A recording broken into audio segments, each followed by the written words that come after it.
He's the Executive Director of the Mancal Economic Education Foundation, and as I said, is an icon for those of us in the West. He spent his early years in Kalgoorlie, I think I'm right in saying that, Ron, and then studied engineering, was involved in the mining sector for some time and made a sum of money.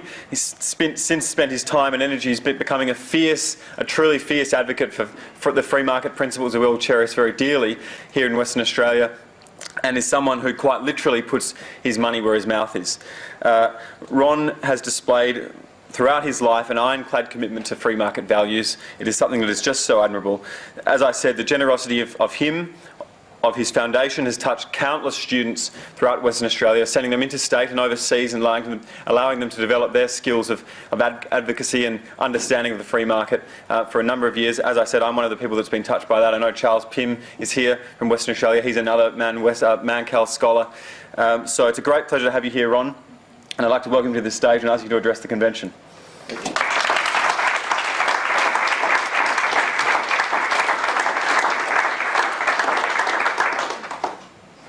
Just getting organised.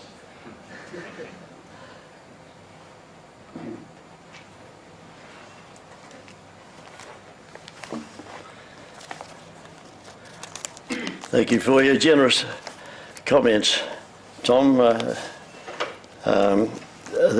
I should mention also the face bandage.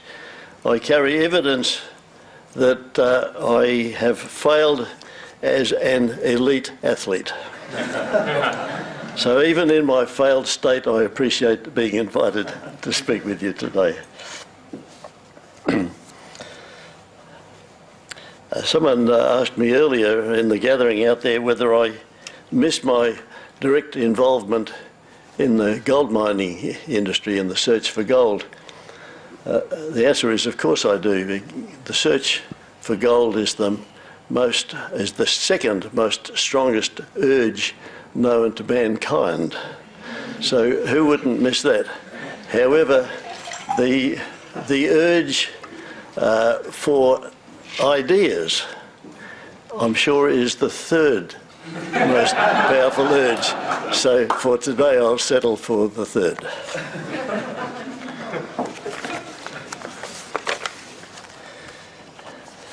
I'm very much into urges, actually. Now, my title of what I'd like to speak about today is You Want Change. What are you going to do about it? And sitting on the plane coming back from Melbourne last night, I had a whole heap of stuff. I thought I'd put a few thoughts together, and I was doing pretty well. I'd occupied the four drop-down meal trays of the four passengers in my row, and I had them under control. I was saying, pass me the one with the black staple and this and that. And then they brought the bloody meal. So that was the end of that, so I had to pack up. So I brought it with me today.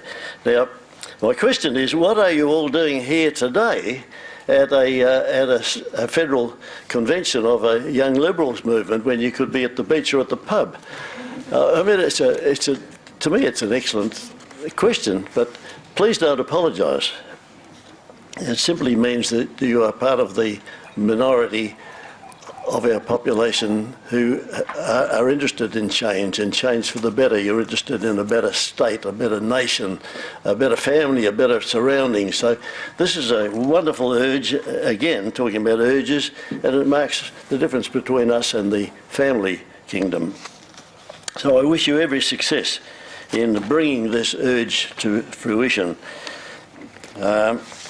I reminded myself on the plane last night that you probably are the most important audience that I've ever faced.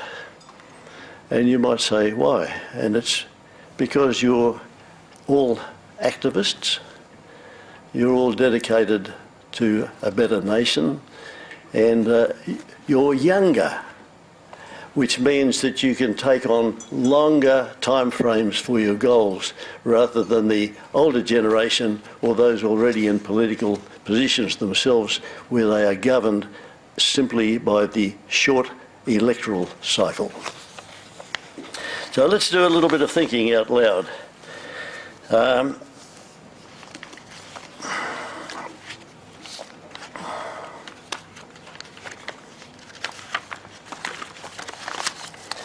Once you've set your goals, now I've set mine, that's pretty easy. It's quite simple as to show how the application of free market principles can improve the lives of all Australians. So it's a pretty simple sentence. It took us a few weeks to get it right. Once we've set our own goals, then we can look at how best to move forward. I think we can think of Australia as an elite athlete, probably also with a few bandages on. We're entering into a race called international competitiveness, where we seem to be slipping a few notches each year, and Mancal's running an event around about October this year where we will be launching the latest edition of the World Economic Freedom Index, and Australia dropped from, I think, 5th to 10th place last year, which is a pretty staggering drop. And I think maybe this year, when it comes out in October, we'll also could register a further drop, because the data is about a year and a half old that we're working on. So, but it's always interesting to see how we're placed. So that's what we'll be talking about in October. Or we could think medically about, and we could identify Australia as having a few diseases that we'd like to surgically remove to give us a better chance to compete. Now, each of us will identify different diseases. I've identified 2 major diseases. One, I think, is the simple word appeasement, and it's expressed as weak management who refuse to confront aggressive labour unions. They refuse to confront a very aggressive environmental movement, and they refuse to confront the many tentacles of the politically correct Gestapo who are almost everywhere. So it's impossible to use direct language anymore. People keep tapping you on the shoulder, reminding you of, you can't say that anymore, they say. And the second disease that I think we've got is this thing called the entitlement mentality that was part of what Brett mentioned a little earlier. And the amount of debt that each of you and each person that's born today in Australia, they pick up $85,000 worth of debt that's left to them, and I agree, it's not fair, and I would like to see more anger from you guys. Just remember that figure. That's a handicap that my parents and my grandparents didn't leave to me, and nor should we leave it to anyone else. I think that's also expressed as Australia having a widespread tendency to think that we are entitled to live at the expense of others. And the recent disability entitlements and even the proposed parental leave schemes all form part of that ticking time bomb that just won't go away. We can talk about these problems of appeasement and entitlements later if we have time. Now, how many ways are there at our disposal to do something about it?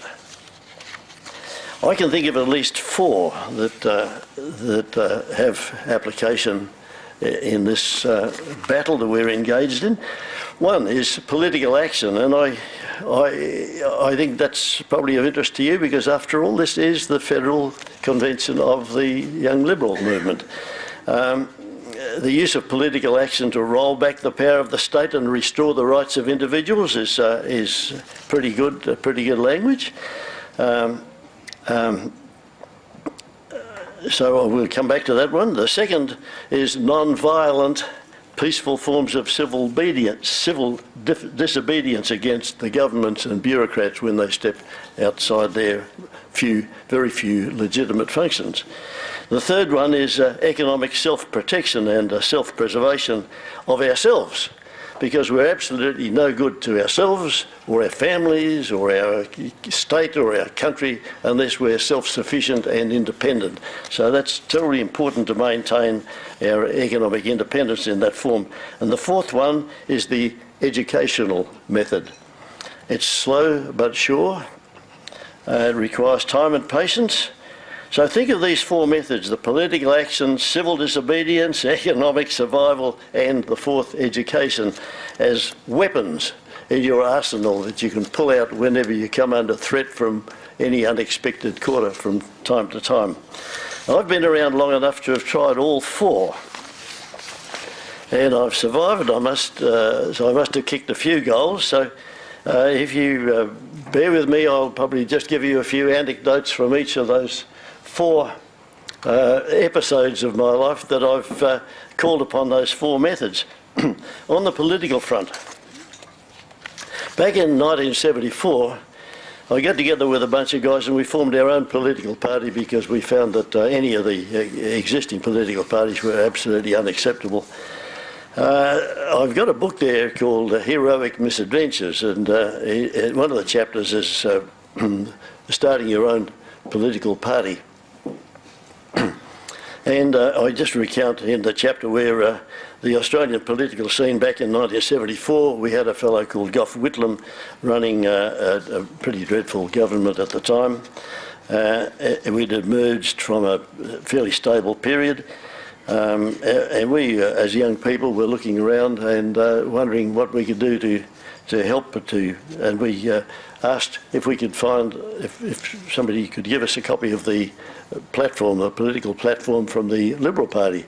There seemed to be either no such thing or it was well hidden.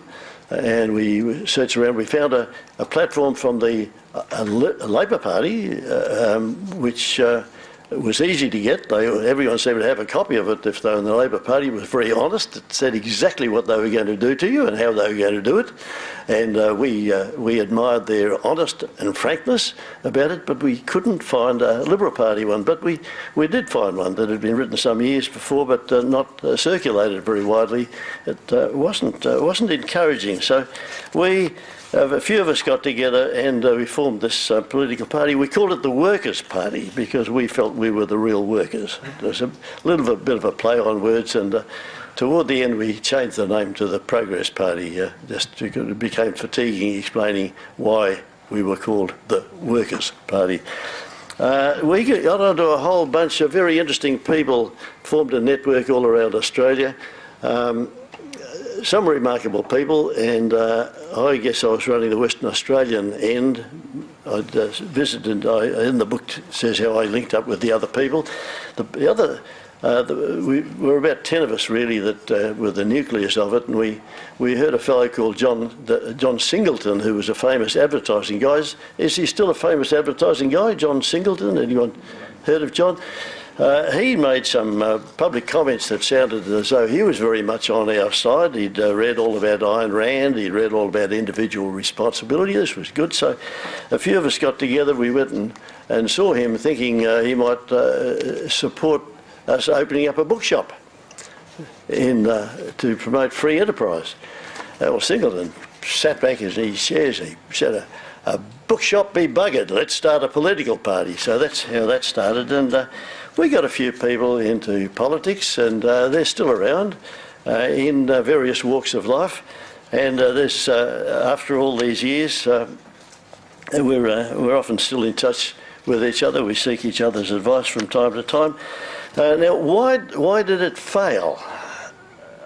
I think in essence it failed because Malcolm Fraser came into government with his Liberal government, and we felt comforted that he'd at least heard of Ayn Rand, and he knew about limited government, and he had all the right words, and we listened to his election speech, and this sounded pretty good, and he got in. So we decided it was time to pack up our tents and go back to work. We were all relieved because none of us were really political animals. We had work to do. And it was a few years later we started asking ourselves, hey, there's nothing happening. It's still as bad as ever. What's going wrong? So we said, well, who wrote those speeches? And we investigated. We found it was Dr. David Kemp who wrote those speeches, and he was in Malcolm Fraser's office.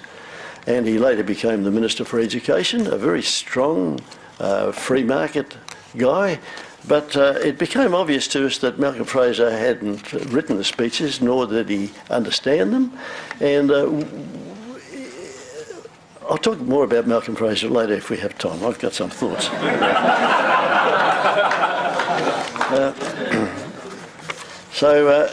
Anyway, if anyone's politically interested, there's a copy of the Workers' Party platform and one of the policy documents that I still find lying around the office. The objectives was to offer an intelligent and practical alternative to socialism as practiced and preached by the Labor and Australia parties and as practiced by the Liberal and Country parties. And to put principle before votes. So that's there for anyone to take away, as are some of our little Mancal magazines. Please take them as we go later.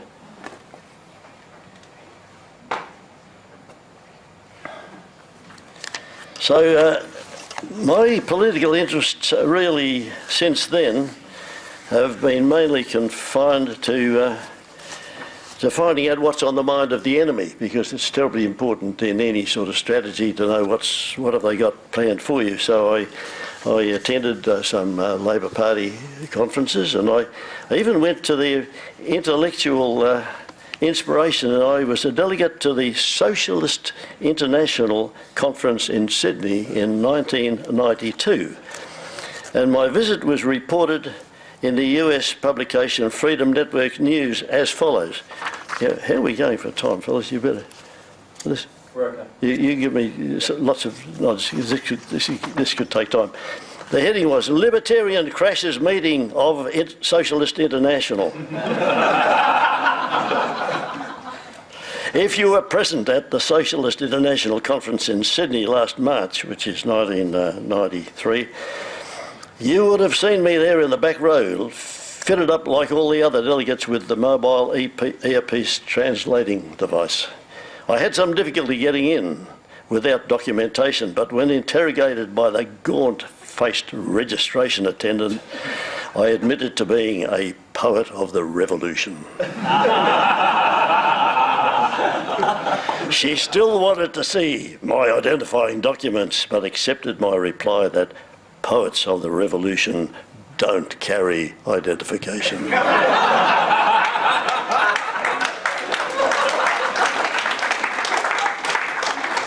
My interest in attending was simply to see what they had planned for us. You would have seen Gough Whitlam, Bob Hawke, Gareth Evans and other prominent members of the Australian Labor Party. Willy Brandt, I think he was the Chancellor of West Germany at the time, was the chairman of the whole gathering, amazing gathering of world leaders, and they were... the main discussion was that as communism was generally seen to be losing credibility around the world, was what to call themselves from here on. And this is a very, very serious discussion that they were having. So they redefined their plan under the general terms of social democracy. And all the various communist parties in the countries represented at that conference now call themselves social democrats. As a matter of fact, in some of those East European countries, the word communism is in such low esteem that the Communist Party by that name has been outlawed. But of course the communist bureaucracy lives on and it's keen to expand membership. So they've devised a new recruiting scheme.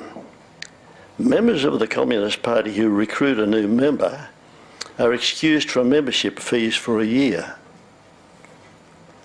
Members who recruit 2 new members no longer need to remain members themselves. Those who recruit 3 new members are presented with an engraved silver plaque, which states that they were never members in the first place.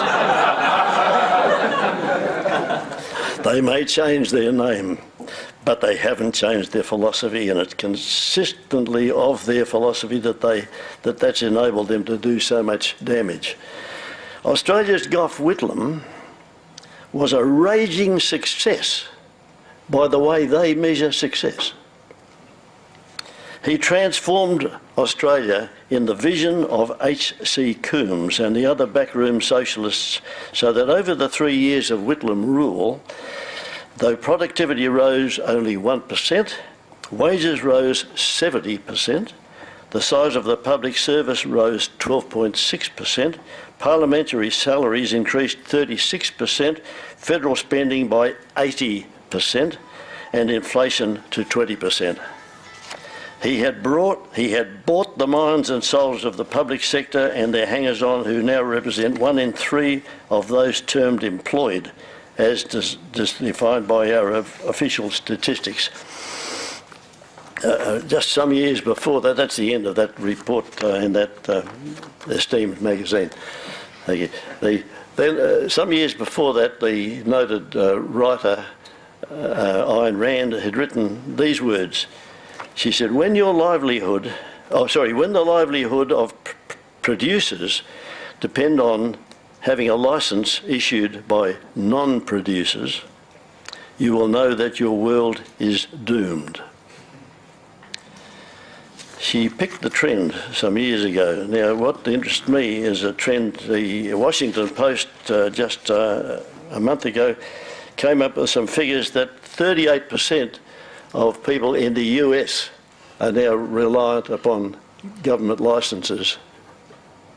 Otherwise, they cannot practice their livelihood. I've been trying to find the figures here in Australia, but it's impossible. It's impossible because our ABS doesn't provide any disaggregated occupations labour data, they say, for confidentiality reasons. But it's a worry. It's a worry that that so many of us rely on government licences just simply to provide a livelihood. In my case, one of our Man West group, we do mining consultancy, and because I haven't got a government licence to give investment advice, I can't give it in Australia. So I give it everywhere else. And strangely enough, they really get it at my advice at a 10% discount because they don't have to pay GST. So isn't that an unintended consequence? The other unintended consequence, that there's no GST levied on the fruits of my labour, which I feel almost bad about this, but I'll enjoy it while I can. So that's probably my second interest in politics, collecting examples of unintended consequences, and that file gets thicker as we go. There's another unintended consequence that flowed from the live sheep and live cattle export industry, but not the latest, not the more recent events that we've been hearing about, but back in the 70s, the farmers in Western Australia were trucking their stock to load on ships when the labourers, the wharf labour unions, decided that that shouldn't be allowed. It had become common knowledge that Australian producers of livestock could export them to Singapore, where they could be butchered, packed, frozen, and sent back to Australia and sold at 1/5 of the price of the locally butchered product. Pretty staggering difference. So the move was to export cattle and have them butchered in Singapore.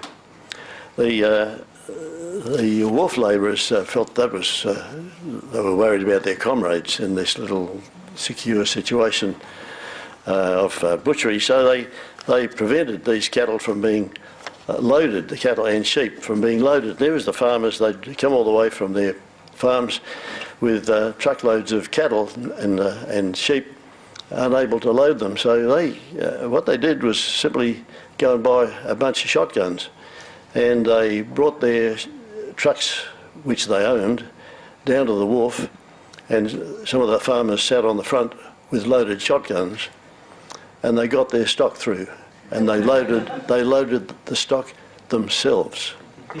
But they made a bit of a pledge amongst themselves, and that was that never in their lives, nor them or their descendants running the farm, would ever purchase an Australian union-built car, utility or truck again. Again, an unintended consequence from the comrades who were trying to help their other comrades. But the unintended consequence is that there's several generations of people who will refuse to buy union-built stuff. And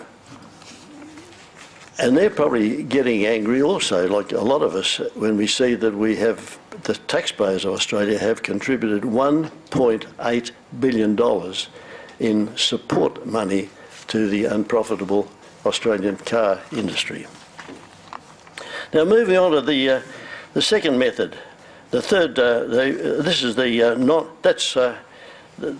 non-violent, peaceful forms of civil disobedience. Can I touch on just one little story about civil disobedience that shows you that if you can use that weapon, you can have a lot of fun with it. I had a friend called Adam Dollar who used to run an outfit called the Dollar Rent-A-Car business out on Great Eastern Highway. I won't go into the details of how I met him, but it was equally interesting. One day, I liked this guy. He was a real hardcore libertarian, a free marketeer, and I gave him all my car hire business. I came in from the airport from Kalgoorlie one morning to pick up my hire car, and there was Adam being arrested by the federal police. They not only arrested him for what they said was defacing the currency, but they'd raided his safe and they were stealing $4,000 of currency banknotes, on which he'd meticulously stamped on each of them with a little rubber stamp, his little imprint rubber stamp that said, "As government expands, liberty diminishes." That was his way of making a statement. Anyway, they arrested him, and I said, "Adam, what are you going to do about this?" He said, "I'll defend myself in court." And I said, "No, don't do that. They'll tie you up in all sorts of legal jargon, and you won't stand a chance." So I said, "Adam, let me get a lawyer to defend you in court, please." To which he agreed. And I got a guy called Ron Cannon, who was very famous at that time in Western Australia. He was the real guy. If you were a murderer, a rapist or a druggist, you really wanted Ron Cannon. He was a firebrand in the courtroom, and I said, "This is the guy for you, Adam Dollar." And the day in court was absolutely magnificent. Ron Cannon steered the magistrate, steered the discussion. He kept saying to the magistrate, but what was stamped on those banknotes, Your Honour?" And the magistrate would pick up one of the banknotes, he'd read it out, "As government expands, liberty diminishes." And about the 10th time that Ron Cannon had got the magistrate to actually say this, the magistrate sat back and he looked at it. "As government expands, liberty diminishes." He said, "Hey, that's not bad, you know." So he dismissed the case, sent us all home. So this civil disobedience can be fun. The third way is economic self-protection and self-preservation. Around about the mid-70s, I had a problem with the tax department who sent me a dreadful tax bill. I was a prospector, and I had a bundle of what they call vendor shares, and they were on the market at $8 per share at June 30 of the year, so they taxed me on that. They sent me this absurd bill. It was, I just look at it, I said, "This is a joke." So I humoured them for a while. I used to write them poetry instead of sending them money, and none of that worked. And they kept then charging me 10% interest, and then they wrote a lovely letter saying the interest rate had gone up to 20%.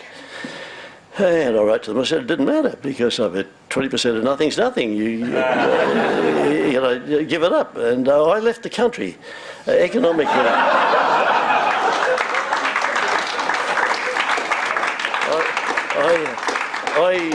It was my way of telling them to get knotted.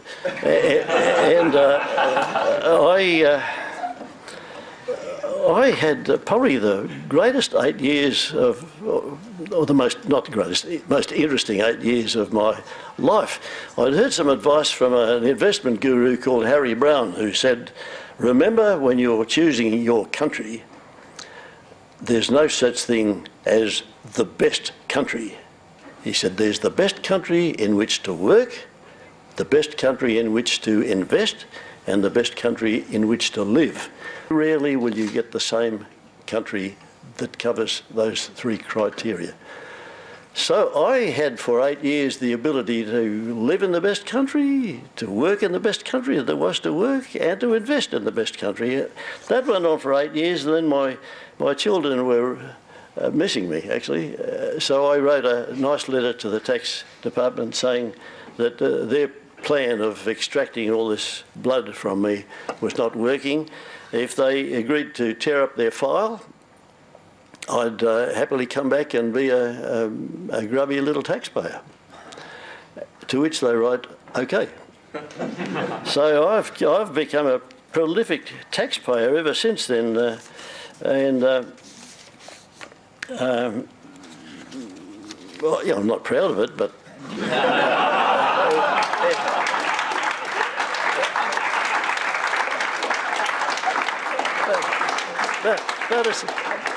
but it's the price we pay to live in a civilised society. And when we look around at some of the other societies in the world, it doesn't matter if the tax is zero or negative, you couldn't live there. So this is not bad. Now, the fourth method that we've tried is the educational method, and that's where I'm putting most of my focus. How are we going, fellas? Okay. So many people that I've met in the earlier lives, the political lives and the other investing lives, I should, if I had time, I'd tell you what I did for 8 years overseas. I mean, eat your heart out. so good. Anyway, but on the educational stuff, we find that a lot of people have gravitated toward the education way, slow but sure. I got introduced into economic education by a fellow called Leonard Read, who started the Foundation for Economic Education in New York in 1947. He used to say to me, Ron, he thought I was a bit impetuous. I was 16. And he used to say, Ron, you've got no authority to change anyone else's life. All you can do is change your own life. Work on your own life. Just focus on that. All you can do is bring an idea to the threshold of someone else's consciousness, and if they accept that idea, it will be with them for life. But it's got to be their idea that they're accepting. So he's softened me somewhat. And then 20 years later, he invited me to go to talk to the board of the Foundation for Economic Education and explain what we were doing back here as a result of some of their ideas. So they felt that some of their ideas had been smuggled down to Australia, and we're starting again. Now, we started the Mancal Economic Education originally as a branch of the Foundation for Economic Education in New York, but it's developed over the 20 years now, and we've sent now 650 young Western Australians to internships, conferences, events, just so they get an introduction, a brief exposure to the free market economics, because it's not really readily available at so many of the universities. That's interesting for me. 20 years ago, I was pretty lonely being a libertarian in West Australia, but I've now got 650 young people accusing me of being a boring old conservative bugger, and I should stiffen up a bit. So it's great having company like that. So I'm actually having more fun running Mancal than I would if I had a $10 million yacht. And we're expanding. We've just appointed a CEO, Dr. George Bowen, who may be here. Or George, please stand so we can identify you. George is now the CEO of Mancal, so welcome. So any questions about our program, which is expanding so quickly, we're just trying to tame it so it doesn't get out of control. We've got Becky Vidler, our scholarship coordinator, and we've got Ashley Klingenberg right here. So Ashley's just about off to Lithuania in a couple of weeks, and they'll return mid-year as our European expert. As we've got experts, we've got Mancal scholars in Vienna, in Dubai, in New York. They're everywhere, and we hear back from them quite regularly. Now, apart from Mancal's activities, I'm kept pretty busy as an advisor on the advisory board member for the Atlas Network in Washington, D.C., and Atlas have generated 485 think tanks in different countries around the world. Their Leadership Academy just produced 27 graduates from their think tank MBA program. This keeps me involved in things like the Arab Spring revolt and the disturbing events happening in Ukraine. All examples of where very bad governments can take their people. But I'm not here to talk about me. Well, let's talk about the other effective organisations in Australia. I'll just touch quickly on the Centre for Independent Studies, the CIS in Sydney. They're bringing to Perth Daniel Hannan, the well-known British member of the European Parliament. He's coming to Perth February 24th, so watch out for Mancal and their Little E Focus email coming out first week in February. I have full details. Today, and another extremely effective organisation is the Institute of Public Affairs, the IPA, and you are fortunate to be hearing Chris Berg from IPA today. Is Chris Berg here, or just probably still coming in from the airport? Is that a fair comment? Okay. Chris, he's not here, so he won't get a swelled head. He's one of the best communicators of ideas in the world. He's a match for Tom Palmer from Atlas Network. His, as you guys know, his blog site is inundated. He's a relentless networker, a great communicator.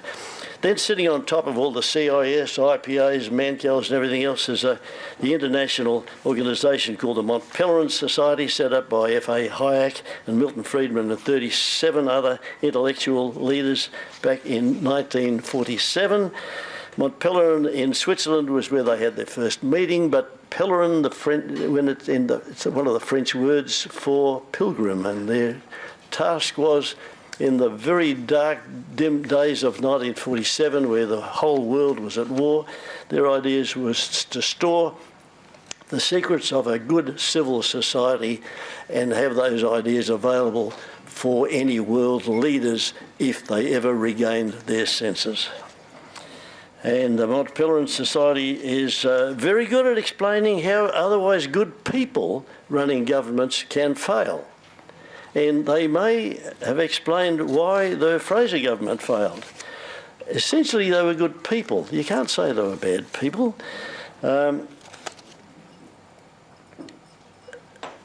Good governments fail by concentrating on politics in the narrow sense. That is really on focusing on who shall govern, who can get the jobs, instead of concentrating on politics in the larger sense, which is waging the battle of ideas in order to establish a thriving independent population. So that's the task of the educational method. So let me conclude.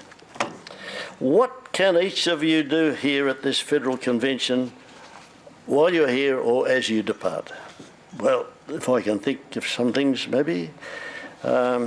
Remember that right now is when public perception of politics, of big business, of trade unions and almost every form of authority is at an all-time low. So you've got an enormous challenge. You need a tremendous effort to restore credibility to our various institutions in your behaviour, the choice of words you use and your press releases. We desperately want to believe in a better society, and you look at the daily press and it's not there. You can help by explaining what the Young Liberals are all about. And I presume that they're here to train the nation's future political leaders, which is an admirable objective. You could also send a message to Tony Abbott congratulating him on his comments to the Davos gathering yesterday. I'll bet nobody else at that gathering used words like this. He challenged them to promote private sector-led growth and employment and to avoid government knows best action for action's sake. Wonderful words. I like your resolutions that you've got before the convention, including the resolution about compulsory student unionism or similar words. I recall the Howard government taking years to abolish compulsory student unionism, and I was amazed when so many Liberal members actually voted it back in. When I tried to find out exactly who they were, I discovered to my astonishment that Australia does not have a register of how members vote, as is the case in America. So perhaps that could be a good resolution for next year, to establish a voting record register for MPs so that we can nail them.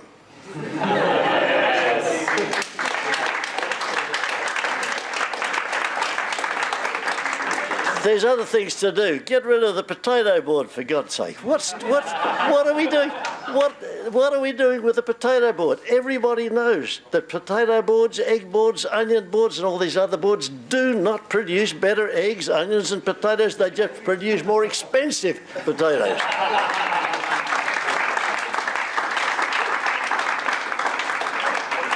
Don't play around with the regulation and the rules. Get a saw, get an axe, hack the roots. And the other thing you could do is keep sending Tony Abbott a copy of those words to remind him what he said at Davos yesterday. Thank you for having me here.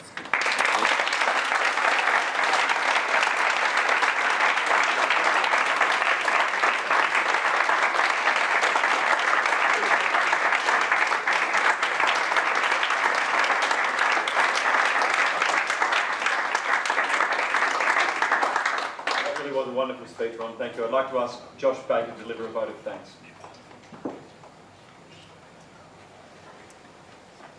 Firstly, thank you very much for not outlining urge number one. Thank you very much for coming to speak with us today. You're certainly an avid lover of freedom and the free market, so thank you so much for that. I think everyone here certainly appreciates you as well putting your money where your mouth is, and it's good to hear that there are people in the room who have been beneficiary of your scholarships. So I'll just present you with some Liberal Party cufflinks. Okay. Absolute pleasure. Pleasure to be with you.